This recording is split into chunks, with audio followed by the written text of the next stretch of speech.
Assalamu alaikum wa rahmatullah, dear viewers, brothers and sisters. I hope you and your families are all well, inshallah. A belated Shah Ramadan Mubarak to you and your families. May Allah accept all your acts of worship and du'as in this blessed month. Thank you for joining Abu Haydar and myself for our third episode, and we're continuing the topic of are we heading towards a global war in this episode and discussing the current events and what is going on at the moment. Inshallah, afterwards, we'll also mention some narrations that advise us what to do during these times. As I mentioned in the previous episode, I want to start off by saying that our goal is not to create fear amongst the viewers, but to discuss the subject from an open-minded way. Having said that, let's get started. Now, Abu Haydar, when you look at the world today and the events that are happening, what is your opinion? Assalamu alaikum, brothers and sisters. Once you look into it, everyone, like, let's go back for a year, more than 1 year. And we remember, like, when the events started happening between Russia and Ukraine, everyone thought it's like, might be like a couple of months or like a quick operation. But then what we see right now, even more than 1 year right now so far, and things are no one de-escalating any situation, but they are actually escalating. And you see the tension is not just rising in one specific region like Russia and Ukraine and the European, but also it's happening in the Middle East. Like you see, like the Zionist entity and keep attacking in Syria, and there is a tension between Iran and which is the people of the East, and then you have also the Zionist entity, and then you have also on the other side you have China and United States, and China might invade Taiwan. So all this happening all around the world at one point, which is always make me remember the narration about like there was going to be wars at the end of the time, and like how could we reflect on that the narrations, and inshallah we'll speak about this in details. But you see, like, there is no way things are going to de-escalate, because you have like two big groups, like let's say Russia and United States. No one of them will give up, because anyone who give up an inch, then it's considered to be a loss. So I don't think things will be de-escalating soon. I think we are heading toward bigger issues all around the world, and we will speak about it, like how is even the Quran mentioning this? That's Allah at one point will test us with fear and fear and hunger, and even shortage and money and Loss souls, of life.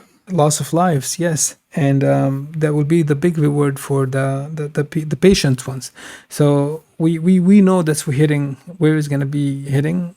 Things will be, and that's the reason we need to be patient. We need just to believe, like in wherever we've been promised, because Allah say, وَبَشِّرِ الصَّابِرِينَ, there's a big reward for the ones who will become sabir, the patient ones.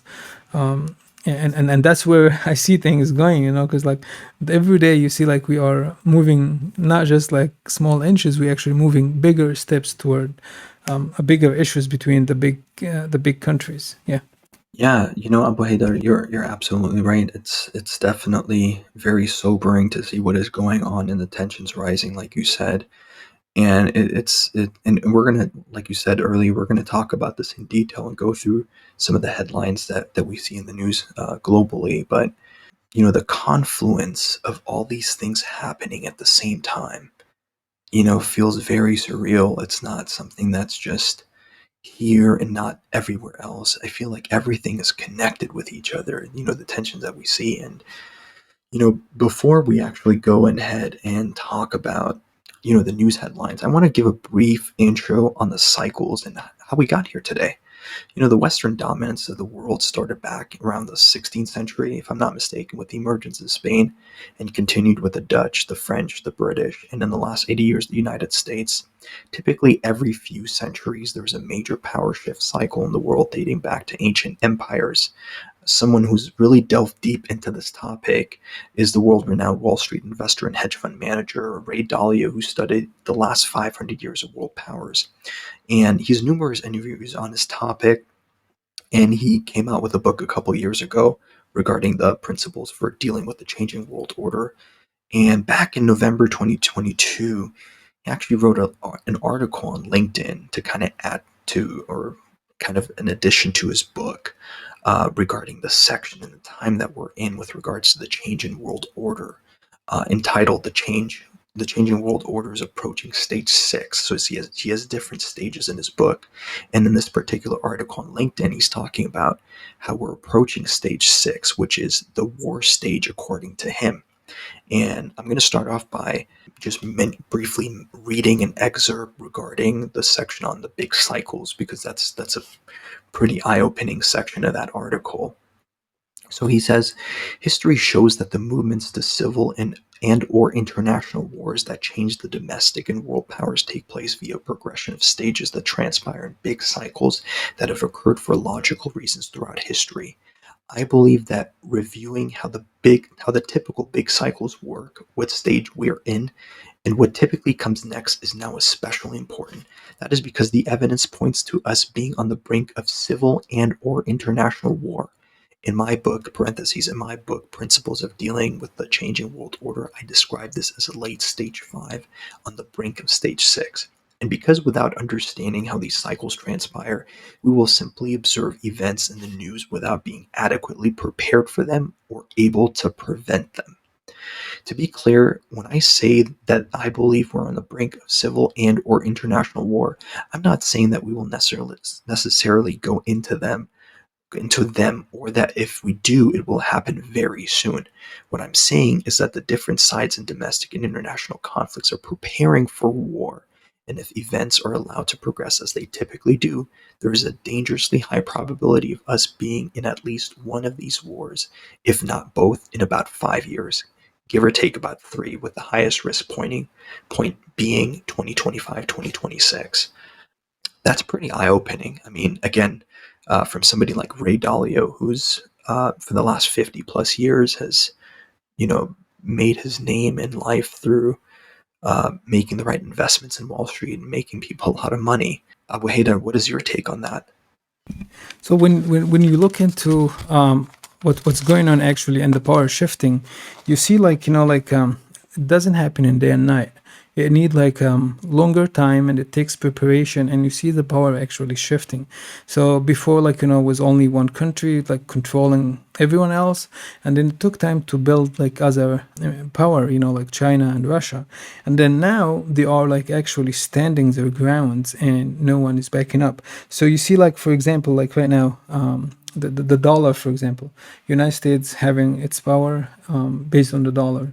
Now you see the group of countries, they actually reforming like the BRICS, and now they actually about to move away from the dollar. So you see that the one thing that's the United States hold it as a power, as a tool, that's controlling the rest, is actually shifting, and it's losing its own.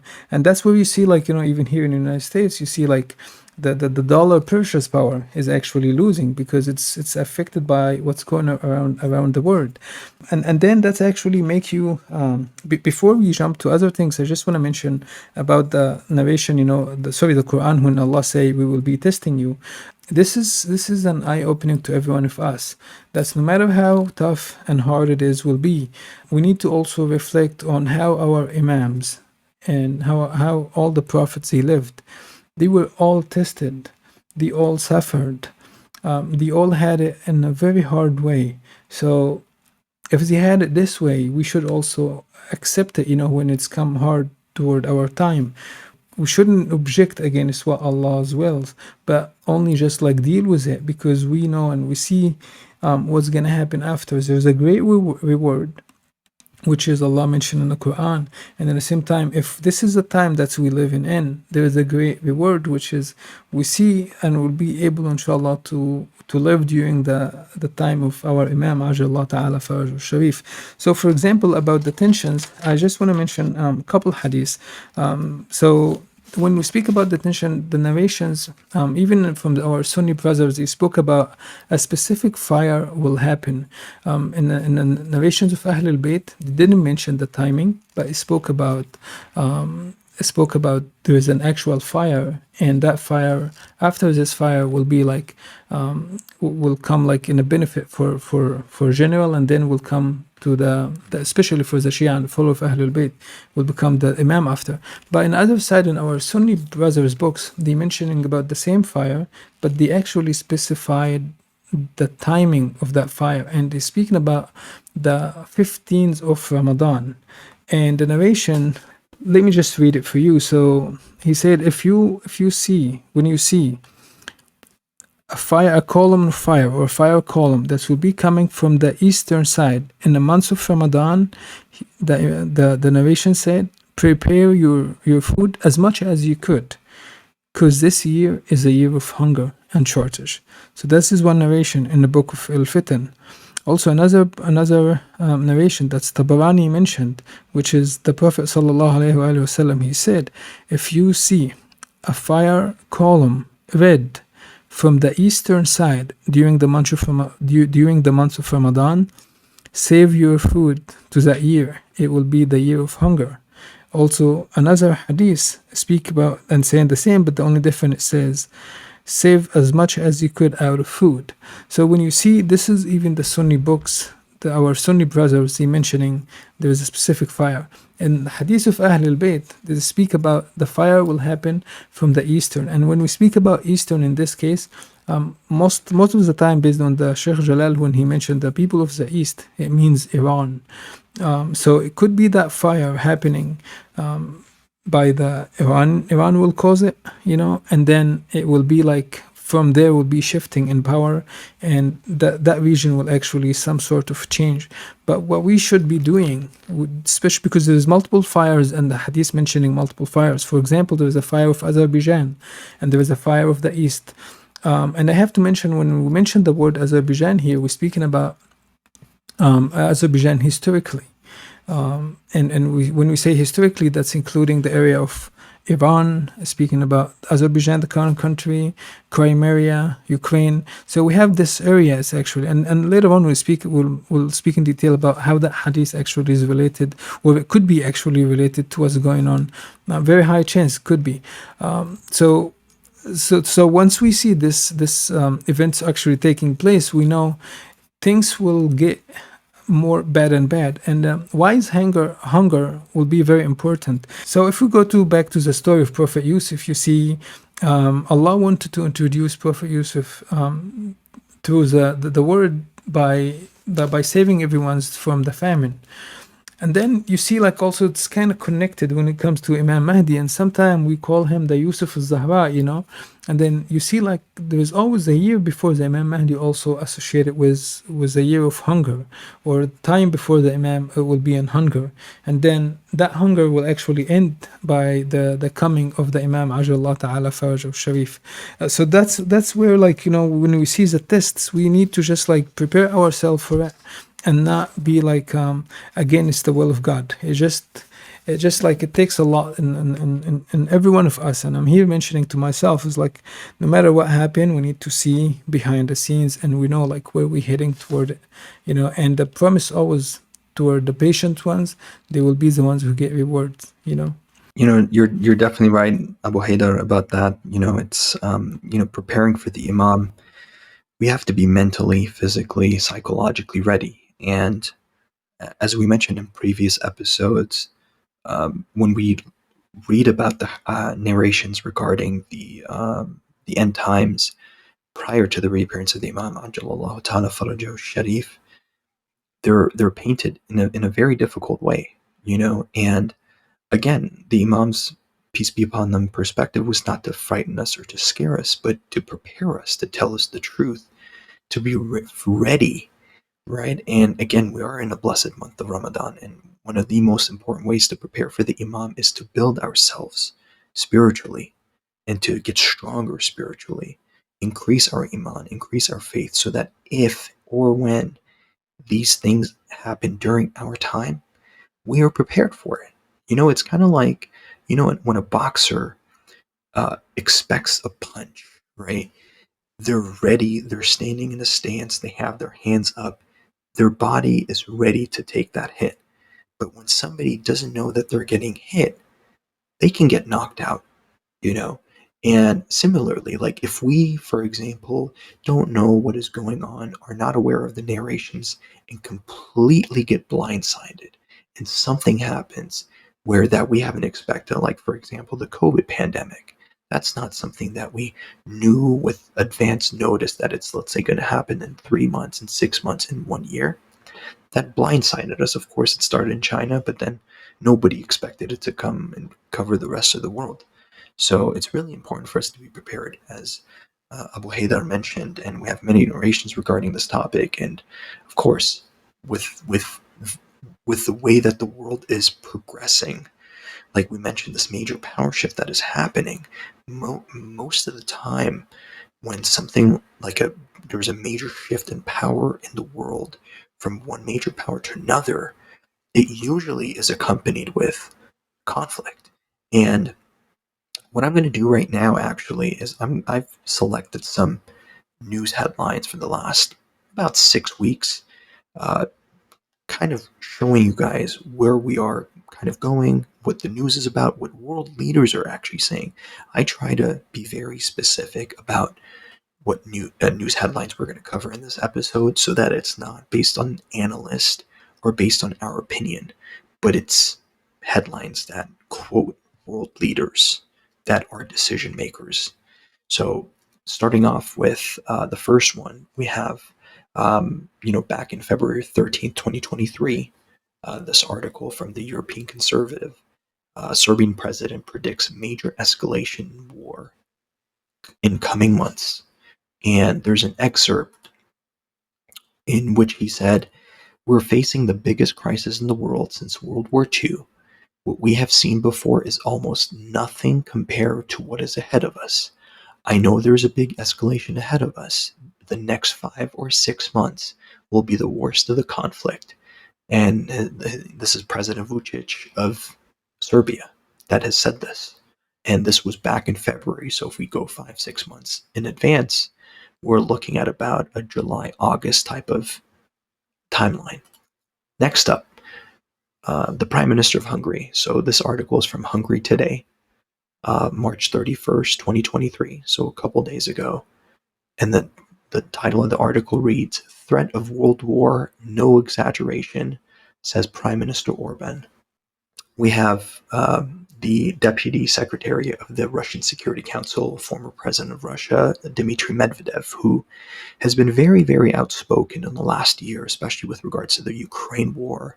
And he's somebody who has not really pulled any punches. I feel like he's been the voice of President Vladimir Putin in this whole thing, where he really lets his opinion be known. And like I said, he does not sugarcoat things, and he's very, very explicit. And for example, this article by Reuters back in February 27, 2023, Russia's Medvedev says arms supplies to Kiev threaten global nuclear catastrophe.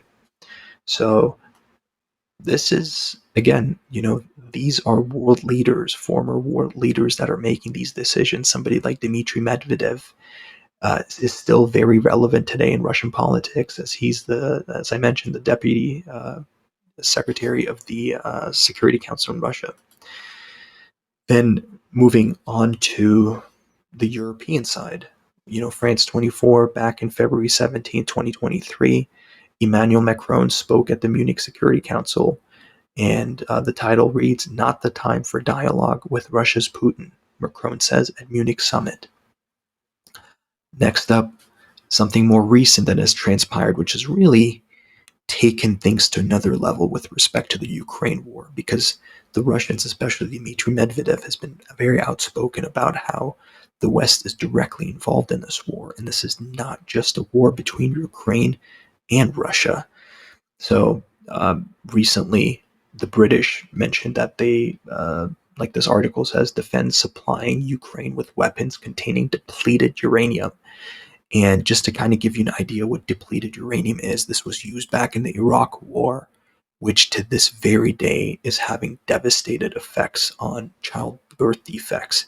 And it's something that can affect generations of people. So, of course, when there's talks of this, Russia is going to be very, very concerned. And Vladimir Putin, actually, during the summit that he had with the president of China, Xi Jinping, he made a statement about it, saying that he warned the countries who were involved in that he will, or they will rather, respond to it. Next up, we have another headline. And right now we're focusing mainly on the Russia-Ukraine situation, and we're going to talk about how it's intertwined with other conflicts around the globe. Again, back in March 22nd, 2023, about 10 days ago, Medvedev threatens approaching nuclear apocalypse. And this is during the time when Britain defended that they're going to send the uranium depleted ammunitions to Ukraine. Now, switching gears to North Korea, because that's also been a very hot button topic. North Korea, South Korea.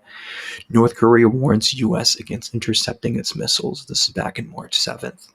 And then when we go to some more recent news, NBC News back in March 28th, 2023, North Korea unveils new nuclear warheads as U.S. air carrier arrives in South Korea. Now, their war, technically, if I'm not mistaken, it never ended. It's an armistice, which is kind of like a pause. The Korean War never ended back in the early 50s, but in the last few years especially, there's been ratcheting up of tension because usually what happens is you have, these annual drills, military drills that US and South Korea conduct. North Korea retaliates and has these missile tests. And now Koreans have made very strong threats towards the actions that have been taken. So this is something to take note of as well. Abu Ali, I actually I wanna like like with all these headlines, let's imagine we live in 2019, and someone is saying this is gonna happen. No one would believe it. No one would expect it. No one would say ever the word like we'll head toward a nuclear war. Everyone would say like you crazy. Like we live in a new era. Like this era of like world wars is already gone. But Well, hey, why that I'm saying that? So if anyone said, "Don't worry, everything's gonna be fine. It's just a normal, clash or conflict." Okay, I wanna take you back and then think about it. If you never would think this could happen, I want you also to imagine what would happen 2 years from now, based on the same progress that we made from 2020 till 2022, and then you could yeah, imagine where we are heading. right. No, absolutely. I mean, I will even take it a step further and say before 2022, nobody thought that this would happen, because we were so caught up on COVID, and 2022, things started getting better. So people said, okay, we see the light at the end of the tunnel, things are improving. And then the crisis with Ukraine, Russia, NATO, everything just started flaring up, unfortunately. And you're absolutely right. It's not something that we expected. Next up, back in March 7th, 2023, Sky News, Chinese foreign minister warns reckless US risks catastrophic conflict. So this also relates to the issue that they've had with Taiwan. China believes that Taiwan is part of China, whereas Taiwan has been seeking to get their independence. U.S. U.S. has been kind of playing both sides, supporting Taiwan, telling China that they respect their one China policy, but at the same time, they've been selling ammunitions to Taiwan. They've been sending politicians to Taiwan, which is something that really has upset the Chinese. And imagine if the Chinese sent people to Puerto Rico and politicians and send weapons to them as well. So this is how the Chinese are saying it, and for China, this is they do not joke about this because they're very sensitive to this topic, and the Chinese have threatened war on several occasions with the United States because of the issue of Taiwan. Now, speaking of that, about Xi Jinping, the president of China, had a speech in front of their parliament, the Communist Party parliament. And in that, as the title mentioned, Xi Jinping says he's preparing China for war because they also understand what is happening. Everything that you see that has been happening with BRICS economically, the one, the One Belt, One Road, or the Belt and Road Initiative that is connecting over 100 countries together, an economic resurrection of the ancient Silk Road, and the United States is not a part of it, some European countries are not a part of it, is a blatant way for China to say that we don't want to work with you in the future. So They understand that the unit US or the West is not going to let go of their power that easily. And that's why we're seeing these actions around the world. So they're also preparing for possible war. And actually Xi Jinping, this is not the first time he's made this note, but in the last 6 months, I'd say there have been at least 3 to 4 headlines where he's explicitly talked to both parliament members and their military about preparing for war.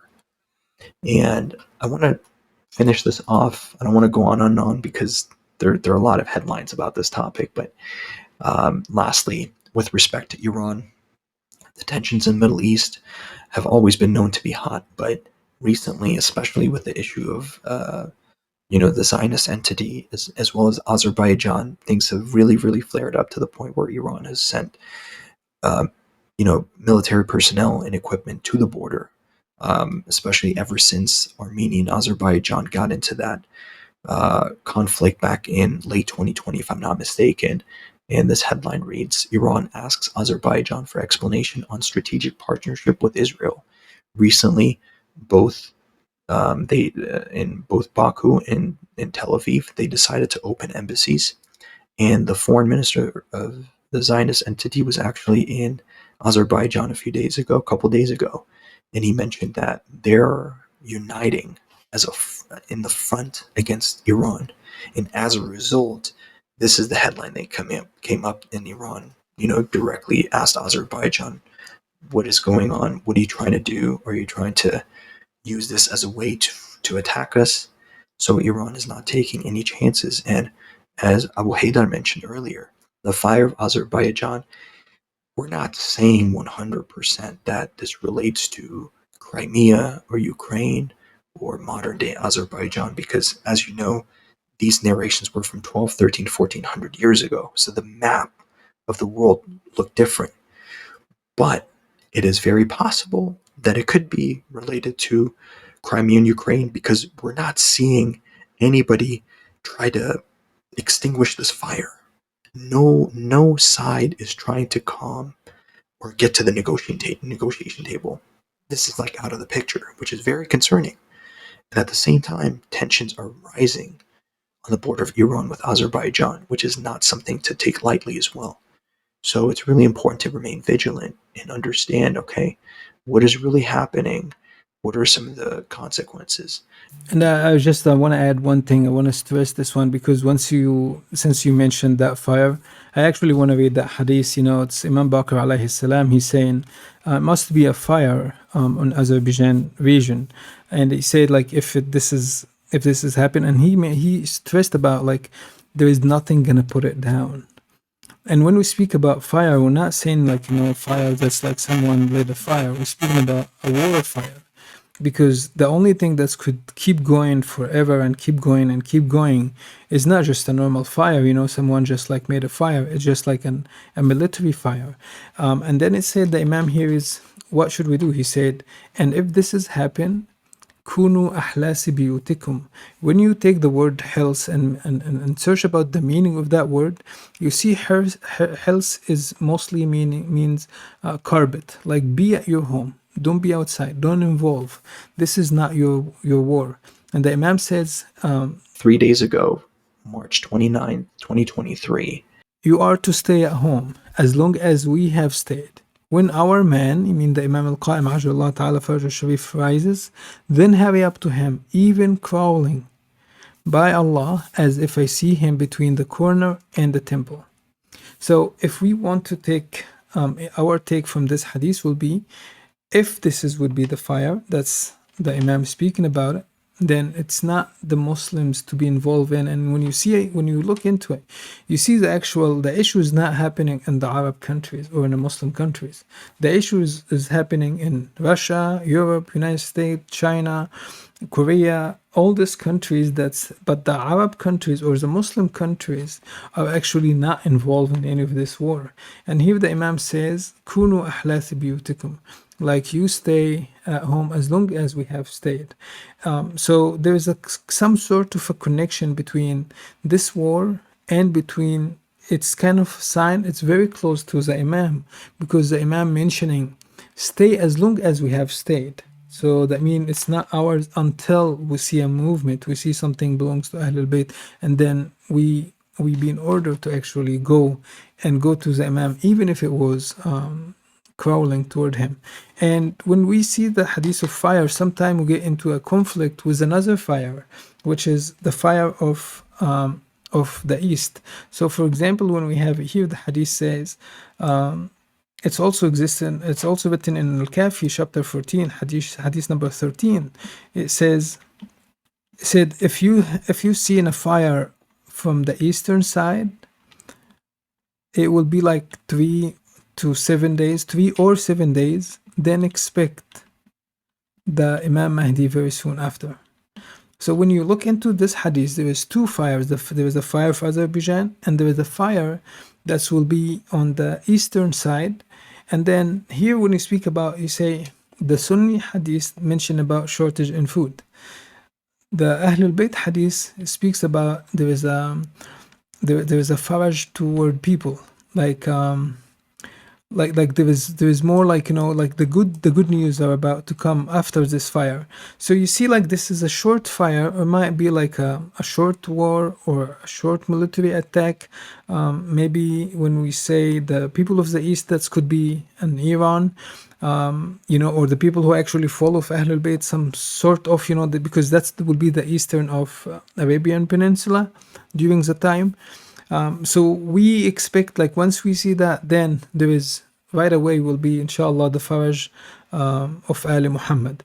So if we happen to see all these events happening together, then we could, at the time, inshallah, hopefully we are in that time, and inshallah, one of the episodes will actually speak about the the the, the method that Sheikh Jalal is actually recommended of following the hadith, and how could we say this is the one or not.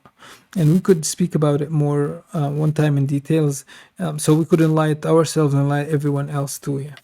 Definitely. That would be great if we can talk about that. And again, these are all hints, right? So if we come across an event and we know that you know, there's a fire that comes from the east. Let's say, for example, if this is from Iran, as an example, that it lasts for a short period of time. Again, it gives us greater confidence. And again, the whole point, and again, this is my personal opinion, but the whole point of the imams talking about these topics pertaining to the reappearance of the imam is for us to be prepared, for us to gain confidence and say, okay, the reappearance is near. If we weren't preparing before, we need to wake up and prepare now, and not put this off. Because if I'm not mistaken, Abu Haida, there's also narrations that say that some of these events will happen very quickly, one after another. And that's always make us, like, remember when the other hadith say it will be like suddenly. So if we're not paying attention, it will come suddenly. So when we're not paying attention, and suddenly, like, the imam is coming, and everyone, like, just busy about their daily life, and then suddenly just the imam comes. But our duty today is, as you mentioned, Abu Ali, is to be prepared, to pay attention to all these details, and to be aware with the map. And as you mentioned, when you started, it's like all those events happening at the same time. Think about it as like a map and puzzles, and everything happen at the same time. So you only need the newer piece. You know, like, what could be the next piece coming to solve that puzzles. And that's where is the narrations coming from the imams to enlighten us, not just to read it as, like, to tell everyone, hey, our imams know the future. That's not the intention. Intention is, how could we prepare based on this. Very well said. And we'll go ahead and wrap up this episode. I hope you guys enjoyed it. If you have any comments, please feel free to share them with us. Share it with your friends and family members, because we're going to be producing more episodes in the future regarding different topics. If there's this particular topic that you want us to cover, please feel free to comment below. And as always, let's conclude our podcast with a brief dua. Allahumma salli ala Muhammad wa ali Muhammad. Ya Allah, please forgive us, our family members, brothers and sisters around the world, and deceased relatives, believers, for any and all shortcomings. O Allah, we beseech you that you hasten the reappearance of our Imam Ajjalallahu Ta'ala Farajahu Sharif. May you shower him with your infinite blessings and guide us to serve in his way. O Allah, may you heal all the ill people around the world. O Allah, we ask you to bless and aid our brothers and sisters around the world who are going through difficulty, especially the ones who are going through oppression. O Allah, may you inshallah accept our amal and our du'as in this blessed month of Ramadan, Shahr Ramadan. And inshallah, we look forward to being with you next time. Wassalamu alaikum wa rahmatullahi wa barakatuh. اللهم